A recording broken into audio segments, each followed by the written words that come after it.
La vicenda del nuovo ospedale dopo i toni da stadio assunti ieri durante la conferenza stampa, indetta dalla maggioranza e interrotta dai fischi e dalle urla dell'opposizione, ora assume i connotati del mistero. Ho ricevuto Giordani solo 2 volte in modo formale, scrive in quest'ora il governatore Luca Zaia, smentendo in modo lapidario qualsiasi incontro segreto, come invece dichiarato dal sindaco di Padova, che durante la presentazione del progetto aveva rivelato di aver incontrato il presidente del Veneto in via ufficiosa. Da quando è stato eletto ho ricevuto Giordani sempre all'interno del comune di San Vendemiano, la prima volta per 10 minuti, e mi ha comunicato l'idea di costruire il nuovo polo ospedaliero nell'area in cui sorge l'attuale policlinico.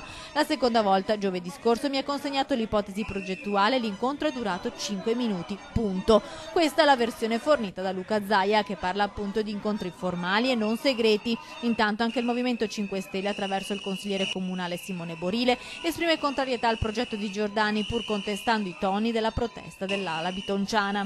Bitoncio ha sbagliato nei modi, e seppur devo dare ragione al fatto che Giordani ormai è in una situazione di totale paralisi. L'ospedale, più volte i tecnici hanno detto che non è pensabile costruirlo sul vecchio, è già stato detto molte volte. La dialettica politica non deve sconfinare nella violenza verbale, vista ieri a Palazzo Moroni, spiega Borile, ma Giordani si deve allontanare dalle vecchie posizioni politiche e ideologiche e prendere una decisione tecnica. Questo valzer infinito dell'ospedale di Padova che si sia trasformato in una danza funebre. E intanto i padovani continuano ad aspettare soluzioni concrete.